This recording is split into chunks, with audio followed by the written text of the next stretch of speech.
सबसे पहले मैं यहाँ पर उपस्थित हमारे सभी गाजीपुर के आदरणीय बुजुर्ग, माताएं, बहनें, नौजवान साथी, किसान भाई, आप सबका बहुत बहुत धन्यवाद और आभार प्रकट करना चाहता हूँ। मैं धन्यवाद देना चाहता हूँ विधायक वीरेंद्र यादव जी को, जिन्होंने अपने पिताजी के इस कार्यक्रम में हम सबको बुलाया है।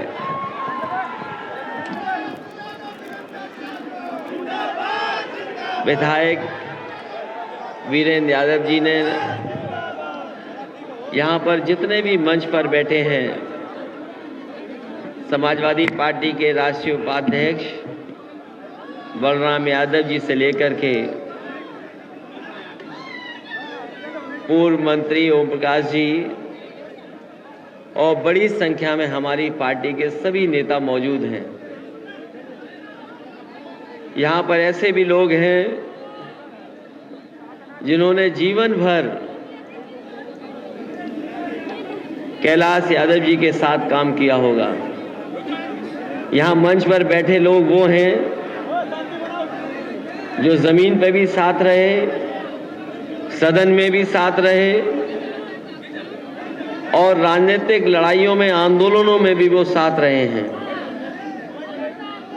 मैं इस कार्यक्रम में जहां पर उनकी प्रतिमा का अनावरण करने में आया हूं, उस कार्यक्रम में शामिल होने के लिए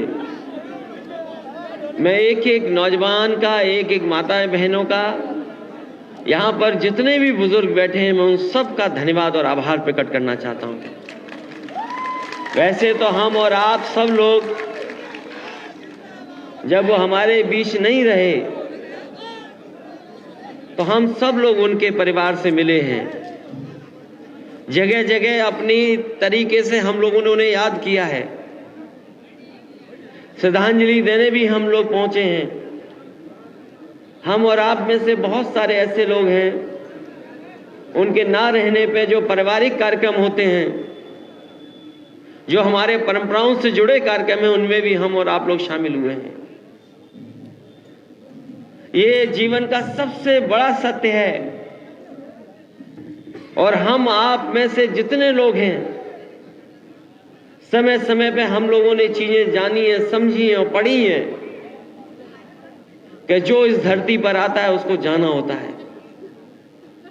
जो इस धरती पर जन्म लेगा उसे एक न एक दिन हमें आपको छोड़ करके जाना है।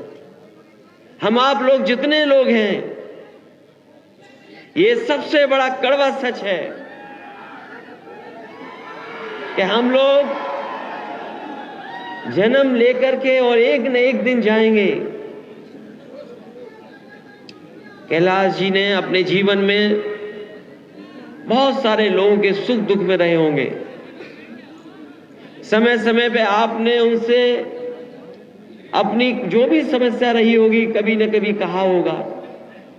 जो अपने स्तर से वो मदद कर सकते रहे होंगे, उन्होंने मदद की होगी। संघर्ष कर करके जमीन से जहां वो खुद आगे बढ़े, उन्होंने अपने साथियों को भी आगे बढ़ाया। विधानसभा से लेकर के मंत्री पद तक पहुंचे। जो कुछ उन्होंने जोड़ा, बनाया, वो समाज के लिए बनाया।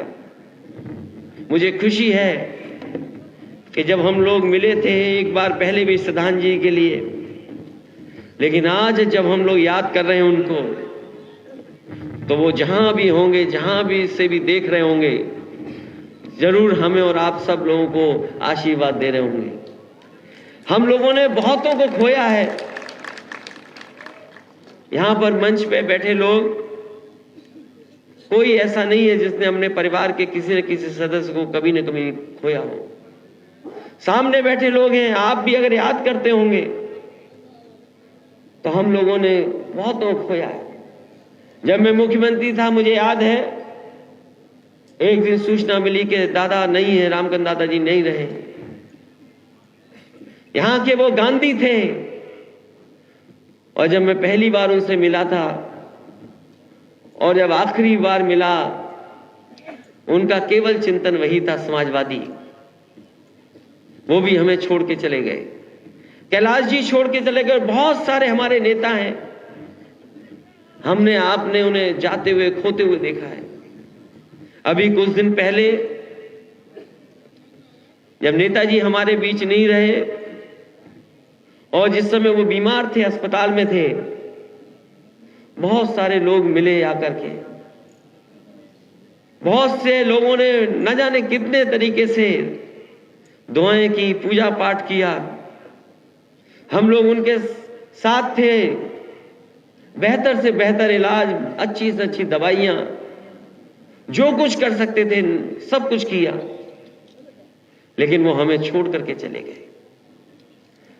लेकिन मैं आज ये कह सकता हूं, जब हम रामकरण दादाजी को याद कर रहे हैं, इस जगह जहां पर प्रतिमा लगी कैलाश जी की, उन्हें याद कर रहे हैं, नेताजी को याद कर रहे हैं।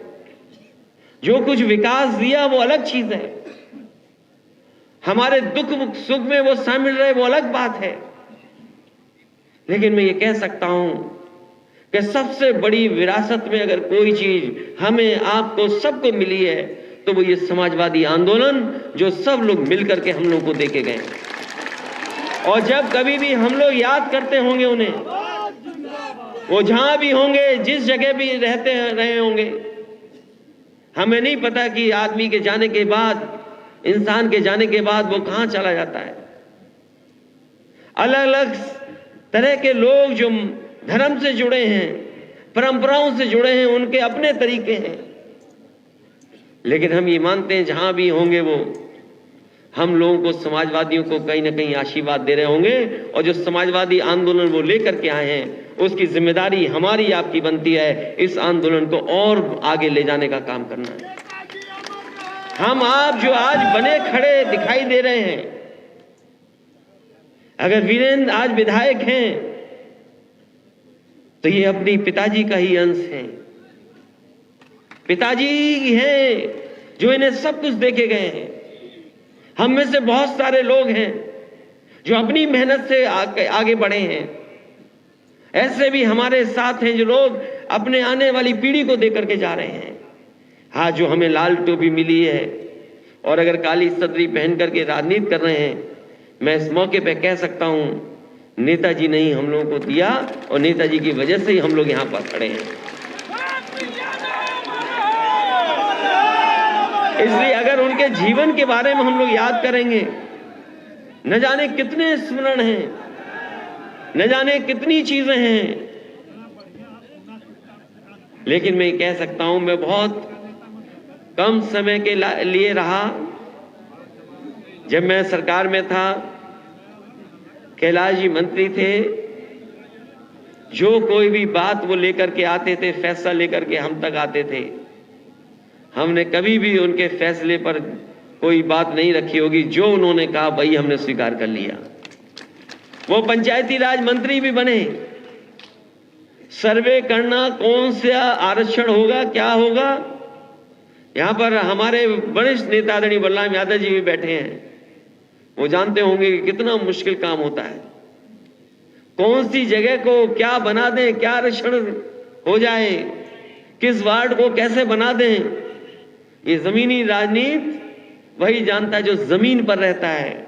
और मैं समझता हूं कैलाश जी जब थे तो उन्होंने उत्तर प्रदेश में वो भूमिका निभाई कि कहीं भी किसी तरह का कोई प्रश्न नहीं लगा पाया। बहुत सारे उन्होंने काम किए होंगे, सड़कें, पुल या और जगह हम लोगों से मदद लेते रहे होंगे। लेकिन आज मैं देख सकता हूं मैदान भरा दिखाई दे रहा है, लोग सड़कों पे हैं। और कई हमारे साथी तो 11 बजे ही चल दिए होंगे घर से, और पहले चल दिए होंगे। अब तो शाम हो गई। ये बहुत दूर से आए हैं, ये बता रहे 9 बजे ही चल दिए थे। तो सोचो, जो 9 बजे चला वो आज अभी कितना समय हो गया सोचिए। लेकिन ये गाजीपुर की ऐतिहासिक धरती है, ये समाजवादी धरती है, ये वीरों की धरती है, ये वो धरती है जिसने फौज में लड़ने का जज्बा दिया है। इस धरती से पैदा हुए लोग इतिहास बनाने का काम करते हैं। हम चाहे उस्मान जी को याद कर लें या पाकिस्तान के छक्के छुड़ाने वाले हमीद को याद कर लें, वीर अब्दुल हमीद। ये धरती वो है और नेताजी के आह्वान पर, समाजवादियों के आह्वान पर यहाँ के लोगों ने हमेशा इतिहास बनाने का काम किया है। इस बार तो हालांकि ये गाजीपुर ने पहली बार नहीं, कई बार पहले भी इतिहास बना चुके हैं। लोग बताते हैं कि चरण सिंह जी के जमाने में जब दूसरे दल का पूरा रुतबा होता था तब भी यहां पर लोग चरण सिंह जी के कहने पर एक एक वोट डाल करके समाजवादी आंदोलन या किसानों की लड़ाई लड़ने वाले के पक्ष में ही वोट डालते थे। जब मैं यहां पर सभाओं में आया था, चुनाव की सभाओं में मैं जब यहां आया था, यहां पर लोग सुनना नहीं चाहते थे। वो इंतजार कर रहे थे कि वोट कब डालने का मौका मिलेगा। मंच रहा होगा, मंच से दूरी खत्म कर दी थी यहां के नौजवानों ने, मुझे याद है। और केवल गाजीपुर में नहीं, उस चुनाव में मैंने गाजीपुर से लेकर के आखिरी आपके शामली से लेकर के उन इलाकों में भी देखा था कि अगर कहीं चुनावी सभा समाजवादियों की थी तो बल्ली और जनता का कोई हिसाब किताब नहीं था, कोई रोक नहीं पाया। आज रिजल्ट कुछ भी आ गया हो, किसी की भी सरकार बन गई हो, किसी की भी सरकार बन गई हो, लेकिन जनता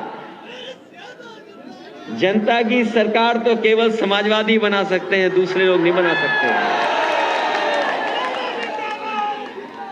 जनता के बीच अगर आज भी कोई याद कर रहा है तो वो समाजवादी लोगों की सरकार याद कर रहे हैं। ये सरकार तो कुछ है ही नहीं। सरकार क्या है? ये सरकार सोचो आप, ये कोई सरकार है? अभी दिल्ली की सरकार ने एक फैसला लिया है, हालांकि 14 तारीख जो फरवरी की होती है बड़ी अलग तारीख है।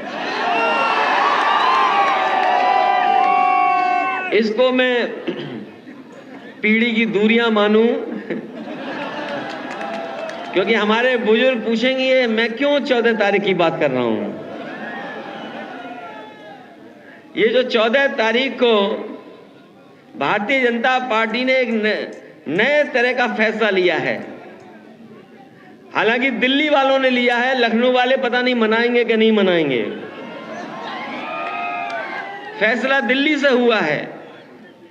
पत्रकार साथी, वो जो चिट्ठी निकली वो सही है कि नकली है?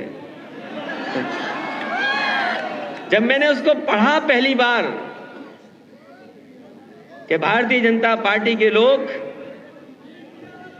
14 फरवरी को कोई हक दिवस मनाना चाहते हैं। अब मुझे नहीं पता ये अंग्रेजी का शब्द है कि हिंदी का शब्द है।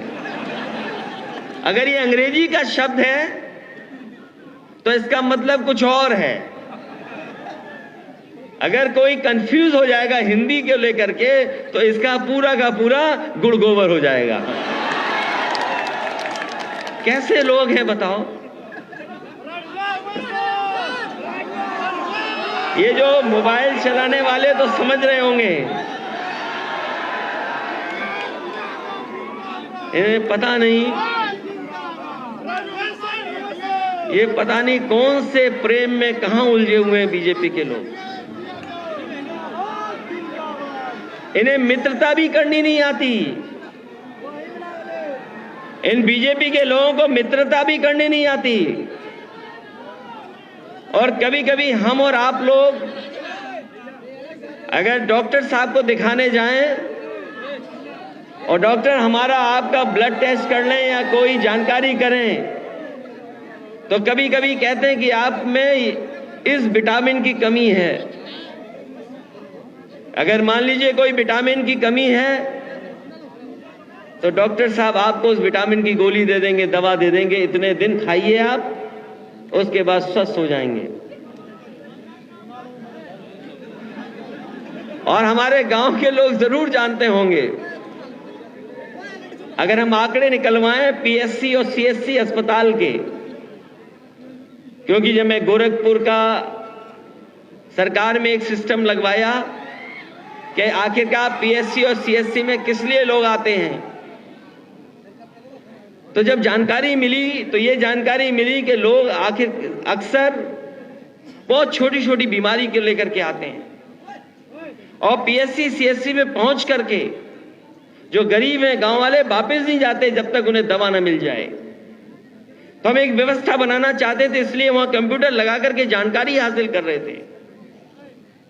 तो अगर वहां सबसे ज्यादा लोग आते थे तो लोगों को शिकायत रहती थी कि उन्हें कमजोरी की दवा चाहिए, कमजोर हैं वो लोग, या बुखार है उन्हें, या विटामिन ए की कमी है, बी की कमी है, सी की कमी है।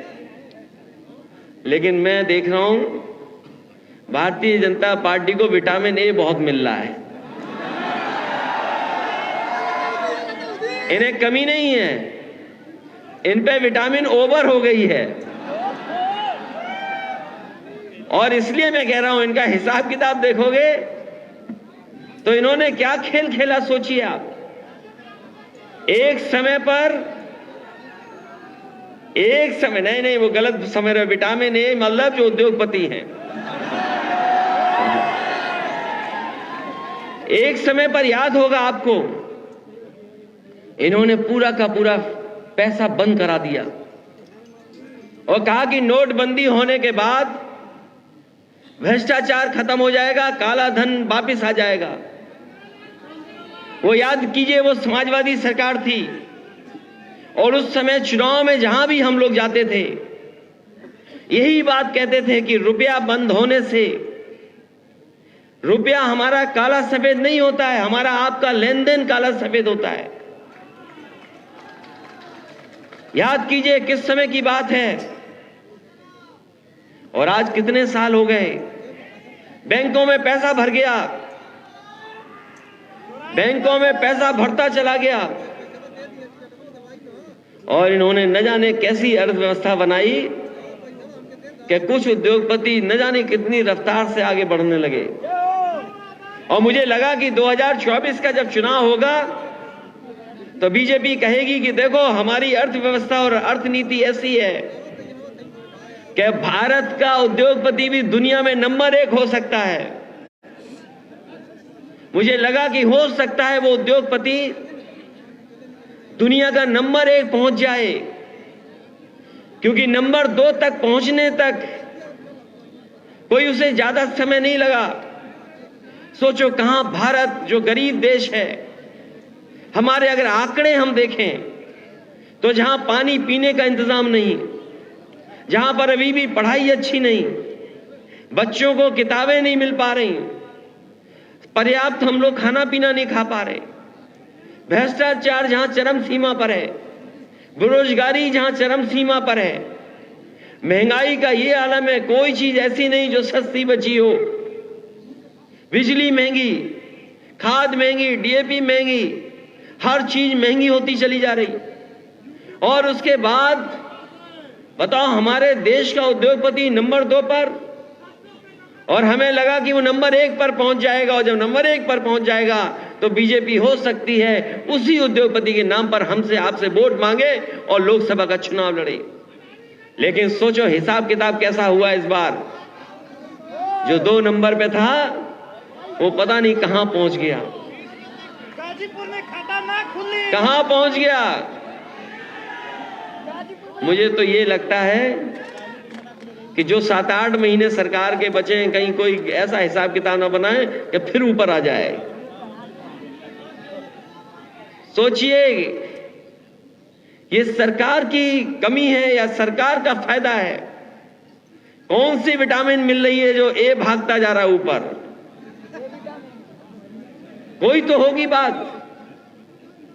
और क्या खोखलापन था कि किसी की एक रिपोर्ट आने के बाद वो 2 नंबर से कहां चला गया। ये जो वैल्यूएशन है, जो आंकड़े हैं, आंकड़े नीचे ऊपर हुए हैं, लेकिन न जाने कितनों ने रुपया खोया है। हम और आप नहीं जानते जिन्होंने रुपया खोया होगा। हम और आप तो अखबार में केवल कुछ संस्थाओं का देख रहे हैं, जो सरकारी संस्थाएं हैं। LIC जिसमें हमारा आपका पैसा है, कोई परिवार ऐसा नहीं होगा या जानकारी में नहीं होगा जिसने LIC में कोई ना कोई किस्त ना दी हो। LIC हमारा आपका गरीबों का पैसा, वो पैसा लगा दिया उसमें। स्टेट बैंक ऑफ इंडिया का पैसा लग गया और बैंकों का पैसा लग गया। हम ये जानना चाहते हैं बीजेपी के लोगों से, जब सरकार इनकी बनी थी, किसी अधिकारी ने कोई फैसला लिया और उसने इस बिजली विभाग के प्रोविडेंट फंड का पैसा एक प्राइवेट कंपनी में लगा दिया, DHFL में। वो DHFL कंपनी डूब गई। इन बीजेपी के लोगों को दिखाना था कि बहुत ईमानदार सरकार है। उसने उन सभी लोगों को जेल भेज दिया। अगर उत्तर प्रदेश में सरकारी पैसे का इन्वेस्टमेंट अगर प्राइवेट कंपनी में हो करके और अगर प्राइवेट कंपनी डूब जाए तो जेल भेजा जाता है। तो हम बीजेपी के लोगों से जानना चाहते हैं, आज भारत की बैंकों का पैसा और LIC का पैसा डूबा है तो बताओ कौन जेल जाएगा। अगर यूपी में जेल जा सकते हैं तो दिल्ली में जेल क्यों नहीं जा रहे वो लोग। और याद कीजिए आप, यही सरकार के लोग थे जो कहते थे भ्रष्टाचार खत्म हो जाएगा, कहीं लूटपाट नहीं होगी। और आपसे बेहतर कौन जानेगा, ये समाजवादियों की देन है 100 नंबर। उसको 112 कर दिया। पुलिस को लगा कि हमारा भी रेट बढ़ जाना चाहिए।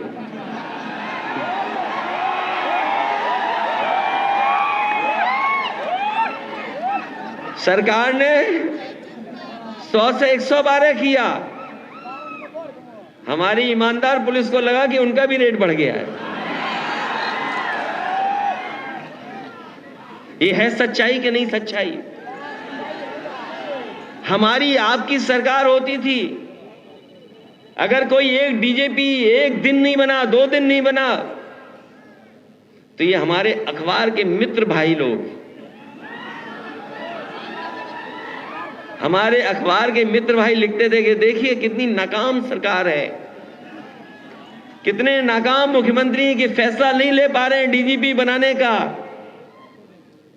और अगर हमने किसी को अपने DGP बना भी दिया, मान लीजिए उसकी काबिलियत के हिसाब से या उसके किसी और काम की वजह से, तो बताओ आरोप क्या लगता था कि ये समाजवादी लोग जात के आधार पर और धर्म के आधार पर फैसला लेते हैं। आज बताओ हमारे पत्रकार साथियों, जुगाड़ के DGP बैठे कि नहीं बैठे हैं? अब मुझे नहीं शब्द है कि सरकारी शब्द क्या होगा उसके लिए, जो परमानेंट ना हो, जिसका तख्ती पे नाम नहीं लिखा जा सकता, तो बताओ वो जुगाड़ का ही तो DGP होगा। न केवल जुगाड़ का DGP है, बल्कि चीफ सेक्रेटरी भी 1 बार टर्म बढ़ता है, 2 बार टर्म बढ़ता है, 3 बार टर्म बढ़ेगा। और आपकी सरकार होती थी तो हर एक चीज पे आरोप लग जाते थे। तो सोचिए, जो बड़े बड़े उद्योगपति बुलाए जा रहे हैं, MOU साइन हो रहे हैं, हमारे किसान भाइयों, नौजवानों, घबराना मत, ये MOU कुछ नहीं होते हैं। और मैं आपको सुझाव देता हूं, और अगर न सच निकले तो बताना, अगर आप अच्छा सूट पहन लें, टाई लगा लें और कहीं बीजेपी के दफ्तर के बाहर अगर आप निकल गए तो हो सकता है वो आपसे भी MOU करवा लें। MOU करने के लिए आपको पैसे की जरूरत नहीं है। ड्राई क्लीन करा हुआ सूट और एक बढ़िया टाई लगा के निकलोगे आप, अगर बीजेपी वालों ने देख लिया तो आपसे भी एमओयू करा लेंगे। हम बीजेपी वालों से जानना चाहते हैं, और ये जनता जानना चाहती है, कम से कम पूर्वांचल की, जो इंतजार कर रही है कि विकास कब होगा। क्योंकि मुझे याद है यहीं पर बीजेपी के बड़े नेता आए थे और बड़े बड़े भाषण दे गए थे कि 2022 तक आय दोगुनी हो जाएगी। हमारे किसान भाइयों बताओ, किसी की आय दोगुनी हो गई हो तो बता दो। अगर आय दोगुनी हो गई हो तो बताओ, किसी फसल की आपको सही कीमत मिल गई हो तो बताओ। ये जितने बैठे हैं कहीं ना कहीं खेत हैं इन लोगों पर, खेती करने वाले लोग भी हैं यहां, सब हैं। बताओ धान में लूट पहले हुई कि नहीं हुई, और अब हो रही कि नहीं हो रही, बताओ हर फसल की। तो ये एमओयू कर रहे हैं बड़े बड़े उद्योगपतियों से हमें और आपको धोखा देने के लिए। पहले इन्होंने एक इन्वेस्टर मीट बुलाई थी और उस इन्वेस्टर मीट में बुला करके 5 लाख करोड़ के एमओयू किए थे इन्होंने। 5 लाख करोड़, 1-2 करोड़ नहीं, 5 लाख करोड़ के एमओयू किए थे। और अगर हम पीछे मुड़ करके देखें, हिसाब किताब लगाएं, तो अभी जमीन पे कुछ नहीं उतरा।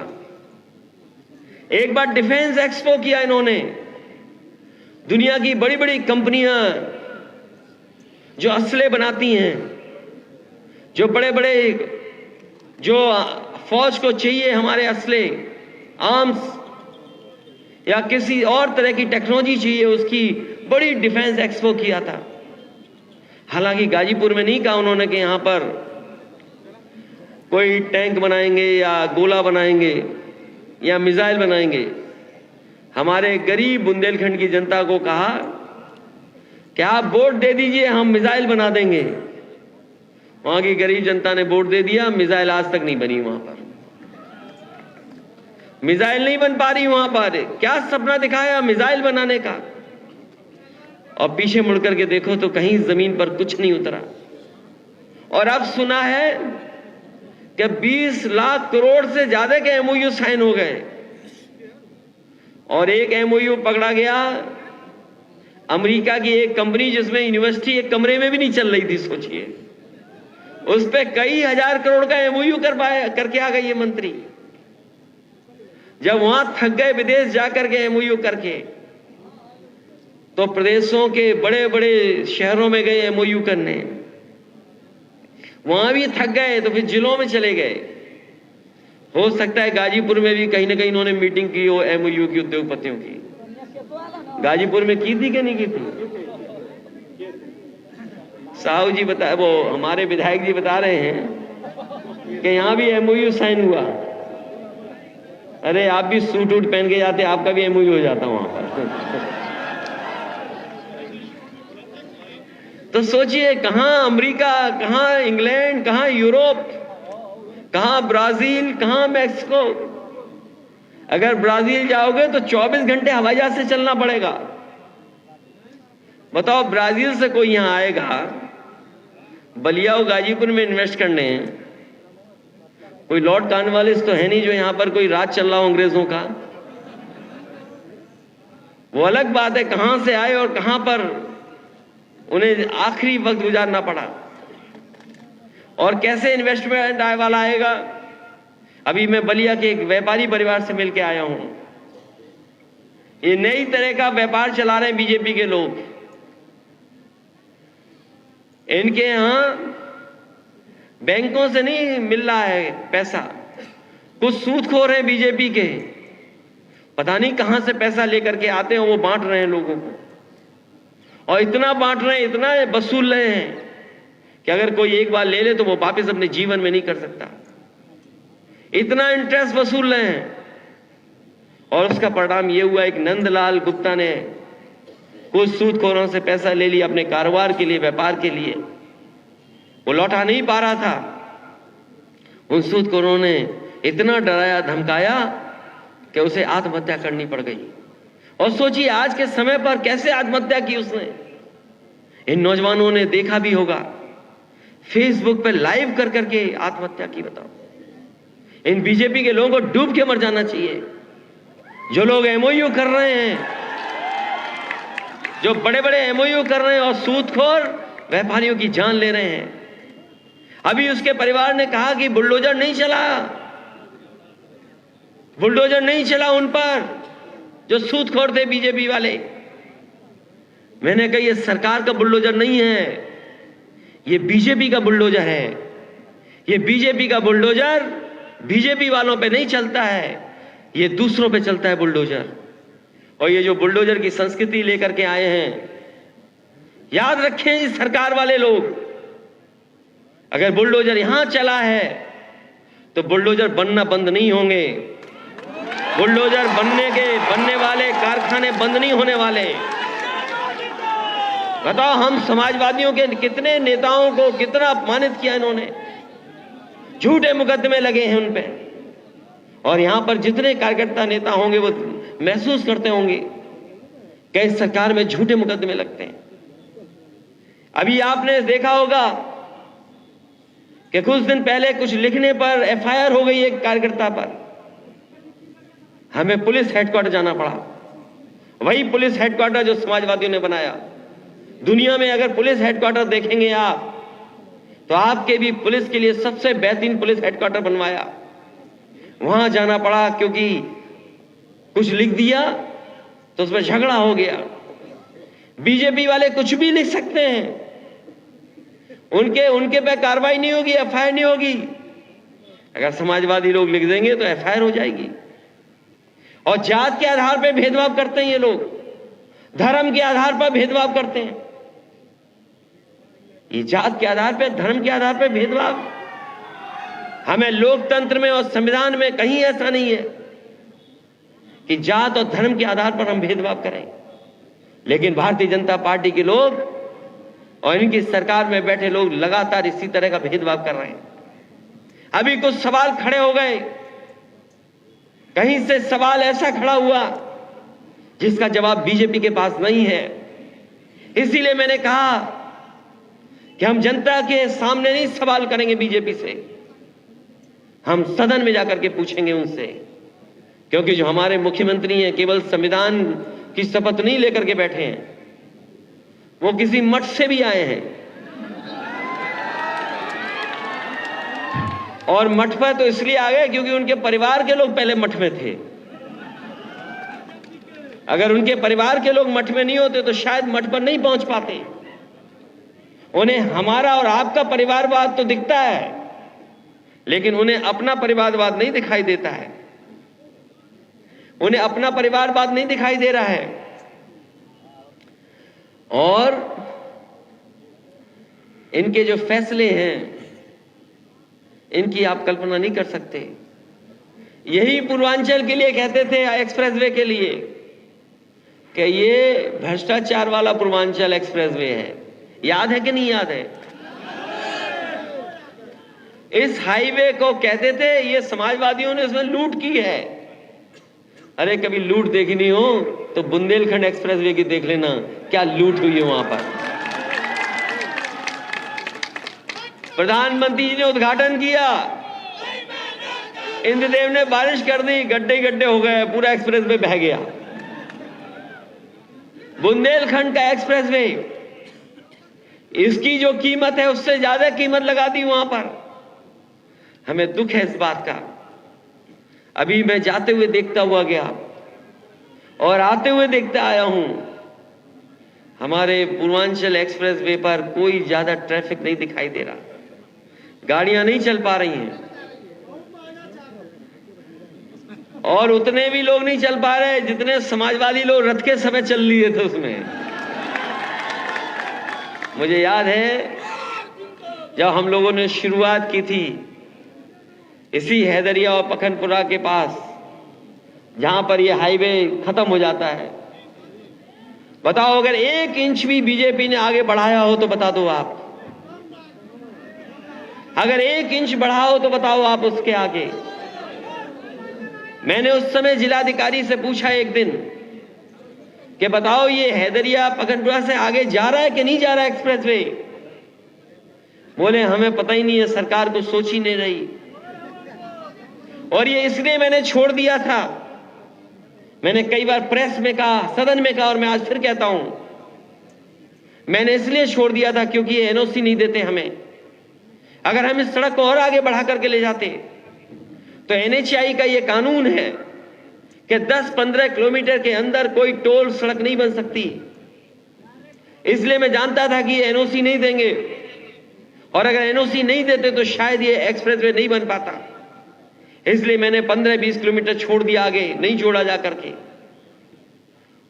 और उसके कारण ये सड़क बनकर के तैयार हो गई। और ये सड़क इसलिए बना रहे थे, ये केवल चलने के लिए नहीं थी, शहर को जोड़ने के लिए नहीं थी, इसके आसपास हम मंडी बनाना चाहते थे।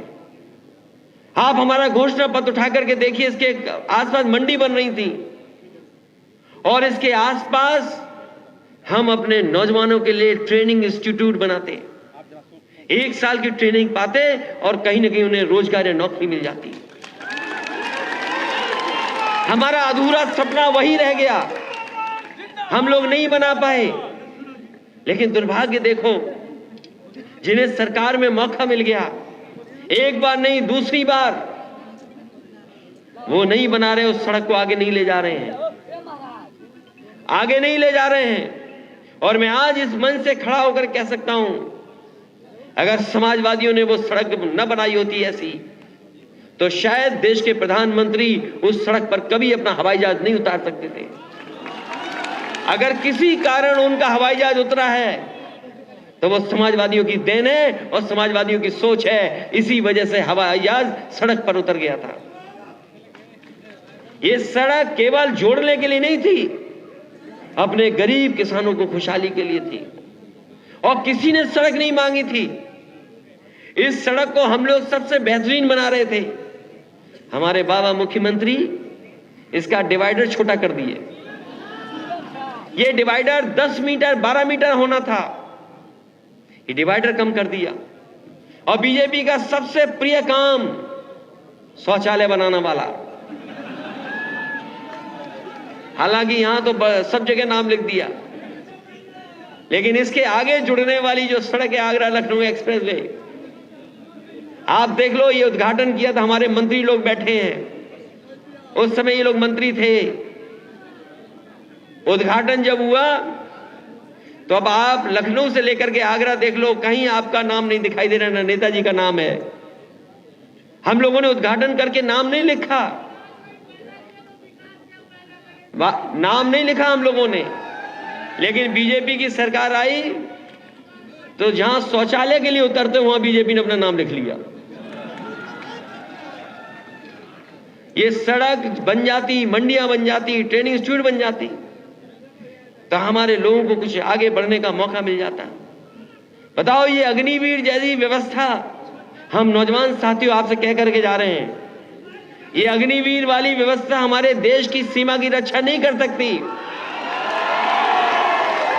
मैंने उस समय भी कहा और फिर कहता हूं मैं आज, ये आधी अधूरी नौकरी हमारे नौजवानों का मनोबल नहीं बढ़ा सकती।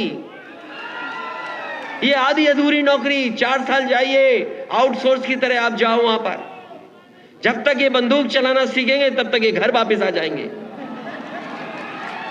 आजकल जो मशीनें, जो टैंक हैं, आप में से कुछ लोग रिटायर होकर के आए होंगे फौज से, एक टैंक को चलाने में 8 साल 10 साल लगते हैं।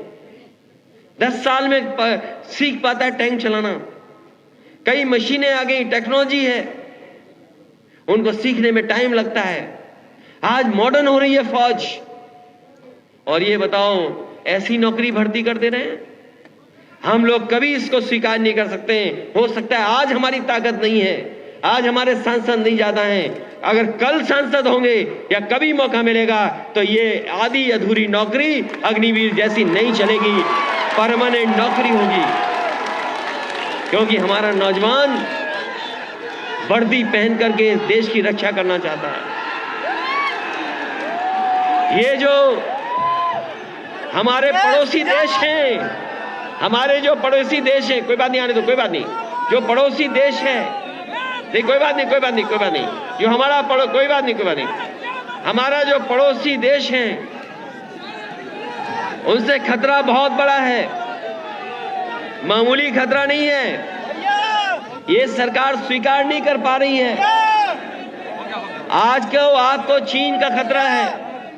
पहले लोहिया जी ने कहा, लोहिया जी कहते थे पाकिस्तान से ज्यादा हमें खतरा चीन से है। वही नेताजी कहते थे, अगर आपको याद हो, बाद में मिला देना, इसको मिला देना भाई, आपको याद होगा, आपको याद होगा कि डॉक्टर राम मनोहर लोहिया कहते थे ये चीन से हमें बड़ा खतरा है।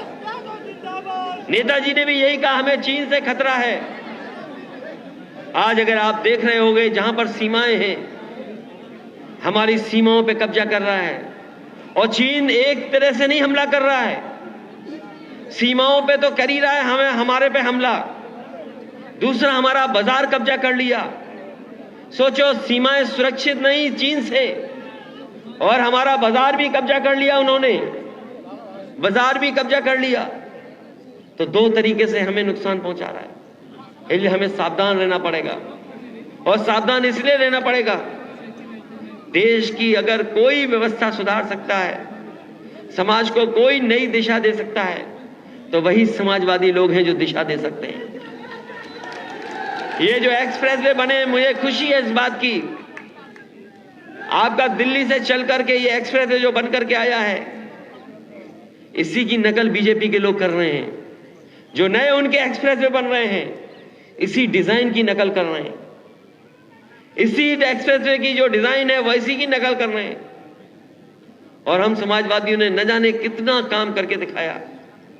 इसलिए हम इस मौके पर, जहां पर अपने नेता कैलाश जी को याद कर रहे हैं, कैलाश यादव जी को, जहां हमारे बहुत सारे नेता जिनको हमने खोया है, चाहे वो रामकरण दादाजी हों, नेताजी रहे, इन लोगों ने हम लोगों को बहुत आगे का बढ़ने का रास्ता दिया। हम लोगों को एक ऐसा रास्ता दिखाया हम लोगों को, जिस रास्ते से हमारा किसान और गांव में रहने वाला खुशहाल होगा और हमारा बुनकर भाई खुशहाल होगा।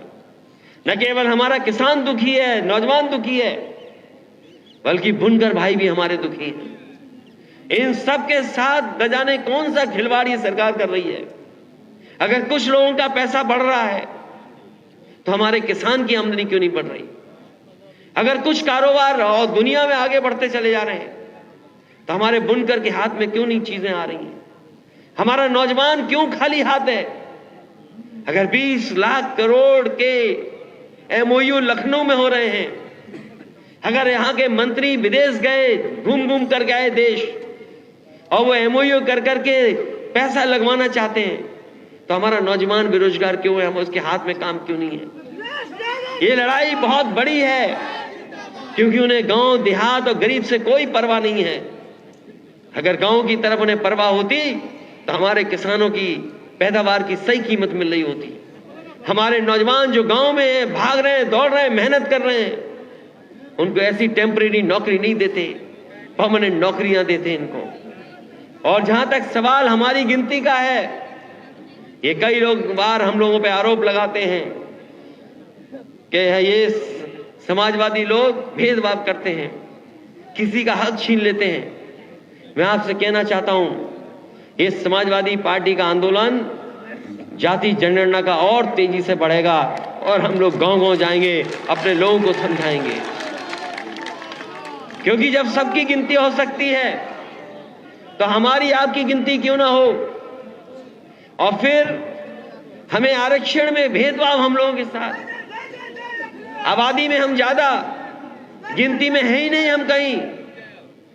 अगर चीजें बदल सकती हैं, बड़े बड़े फैसले अगर सरकार कहती है कि हमने इतने सालों बाद लेके दिखा दिए, अगर उन्होंने कुछ फैसले लेकर के दिखाए हैं, याद कीजिए हमने हर सभा में कई बार कहा कि समाजवादियों को मौका मिल जाएगा तो 3 महीने के अंदर जाति जनगणना करके दिखा देंगे।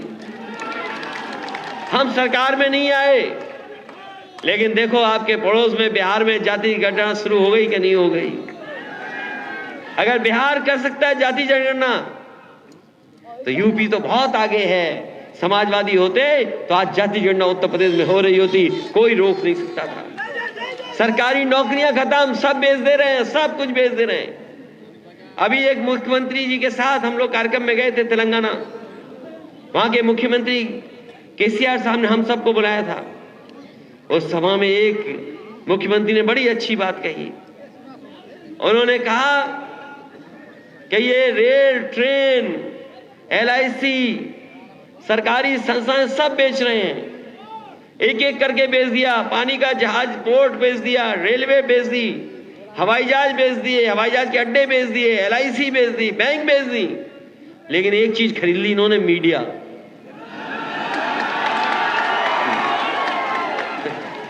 सब बेच दिया, लेकिन एक चीज पे कब्जा कर लिया इन्होंने। बताओ कब्जा हो गया कि नहीं हो गया?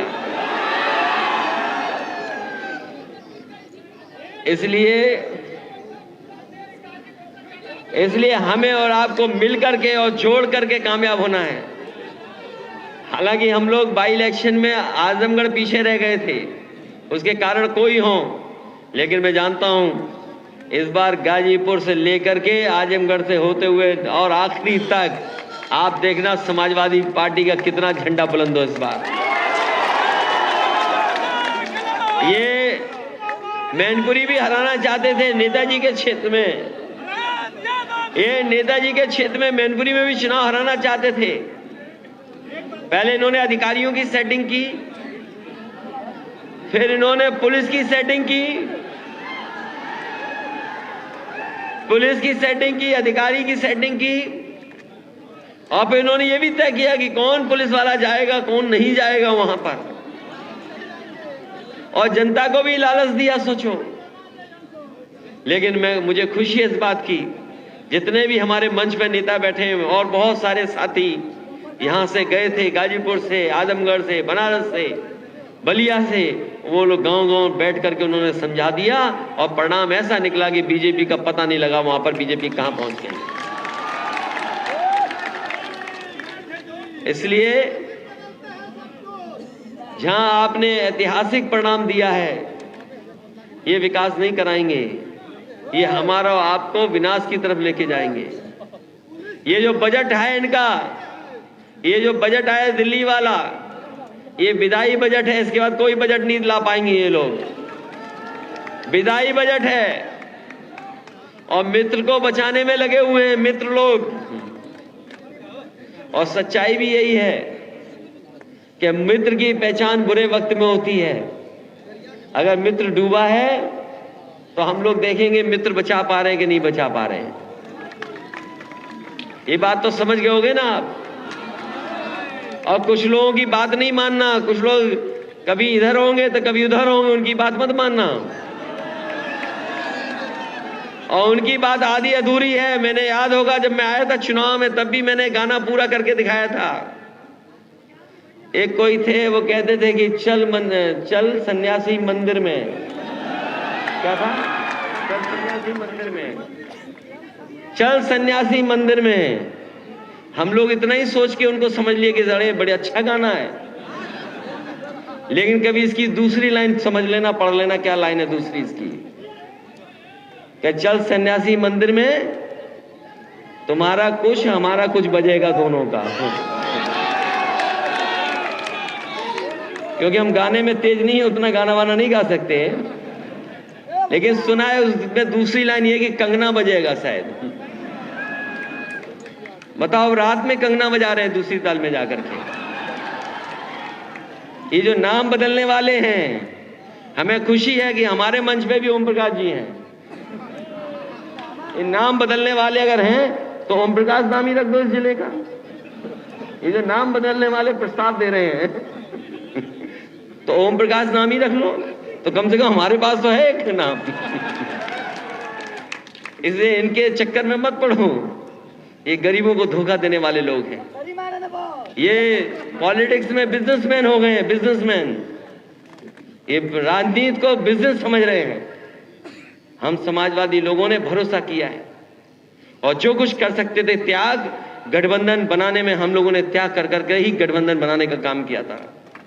लेकिन अब आने वाले समय में समाजवादी पार्टी कहीं गठबंधन करने नहीं जा रही, अपनी अकेली ताकत पर साइकिल पर सवार होकर के चलेगी। और जो साथी साथ हैं उन्हें लेके चलेंगे बस। कोई नया गठबंधन नहीं, कोई राजनीति में एक्सपेरिमेंट नहीं। अब केवल अपने किसान और नौजवानों पे भरोसा करके और बुनकर भाइयों पे भरोसा कर करके अगले चुनाव में साइकिल ही साइकिल लड़ने वाली है।